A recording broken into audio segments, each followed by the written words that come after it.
Hello दोस्तों, मैं value putting से संबंधित एक सवाल और लेकर आया हूं। ये सवाल बहुत पूछे जाते हैं एग्जाम में, कॉम्पिटेटिव एग्जाम्स में। तो इनको कैसे हल करते हैं आप देखेंगे। क्वेश्चन बड़ा लेंदी लग रहा है आपको। पी की वैल्यू दे रखी है, क्यू की वैल्यू दे रखी है, आर की वैल्यू दे रखी है। मींस तीन तो वेरिएबल पी क्यू आर ये हैं, बाकी जो इनकी वैल्यूज हैं वो भी वेरिएबल्स के टर्म में है, ए बी सी के टर्म में। यानी इक्वेशन तीन दे रखी है, 1 2 एंड 3, और वेरिएबल्स हैं 6। तो भैया इनमें से तीन को मुझे किसी तरह से कन्वर्ट करना पड़ेगा इन टर्म्स ऑफ वैल्यू। तो वैल्यू को मैं फिक्स कर दूं किसी तरह से। तो मैं क्या करूंगा, मैं लूंगा एक तो सी को ले लूंगा 0। ठीक है, मान लिया मैंने, लेट। अब मैं बी को ले लेता हूं 1। और बी को 1 लेने का रीजन पता है क्या है? बी को 1 लेने का रीजन ये है कि अगर मैं बी को भी 0 मानता तो ये टर्म जैसे यहां बी माइनस सी है, सी माइनस बी, तो 0 माइनस 0 मींस डिनोमिनेटर 0 होता और ये पूरी टर्म की वैल्यू इनफाइनाइट हो जाती, जो कि नहीं हो सकता। तो इसलिए मैं बी को 0 नहीं मान सकता, मैंने 1 माना। अब मैंने अगर बी को 1 माना है तो मुझे ए को भी कुछ मानना पड़ेगा, तो मैं इसको 2 मान लेता हूं। अब 2 मानने का रीजन क्या है? अगेन वही सेम लॉजिक कि जब मैं b माइनस ए करूं तो अगर a को भी मैं 1 मानता हूं तो ये 1 माइनस 1 0 हो जाएगा, देन अगेन ये टर्म इनफाइनाइट हो जाएगी। तो इसलिए मैंने सबके बीच में a और b और c के बीच में एक एक पॉइंट का डिफरेंस रखा है। ये मेरा लॉजिक है, ठीक है, इसको आप समझ लेना।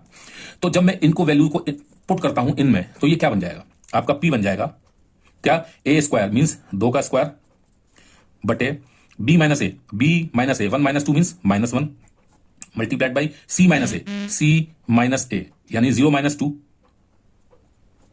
और ये बन जाएगा 2 का स्क्वायर 4, और ये हो जाएगा -1 इंटू -2 इज इक्वल टू 2, और p की वैल्यू आपकी आ गई 2। ठीक है, आपकी पहली वैल्यू 1 आ चुकी है। अगेन सिमिलरली आप q को सॉल्व करेंगे तो q क्या आएगा? q हो जाएगा b स्क्वायर यानी 1 का स्क्वायर, तो 1 होता है। चलो फिर भी मैं करके दिखाता हूं आपको। c माइनस बी यानी 0 माइनस 1 यानी -1 multiplied by a minus B यानी 2 माइनस 1 यानी कि 1।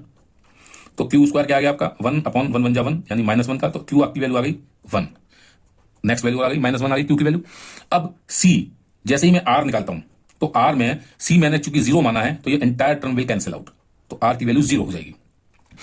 अब आपने पी क्यू आर निकाल लिया, फिर तो कुछ बचा ही नहीं। P plus Q plus R का स्क्वायर निकालना है आपको, तो therefore P plus Q plus R, इसका जैसे ही आप स्क्वायर निकालेंगे तो क्या आएगा? पी है आपका वट 2, क्यू कितना है आपका? -1, और आर आपका 0 है, और ये पूरे का स्क्वायर है। तो ये आप जब इसको सॉल्व करेंगे, मैं इसको मिडिल ब्रैकेट कर देता हूं जिससे कंफ्यूजन ना हो।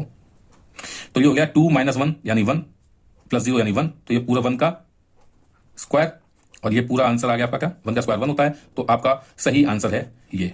ठीक है, यही आपका आंसर है। तो इस तरह से वैल्यू पुट करके आप लेंथी इक्वेशन को शॉर्ट में कम समय में कर सकते हैं। तो this is your final answer. Okay, मिलता हूं इसी तरह के किसी क्वेश्चन में नए वीडियो में।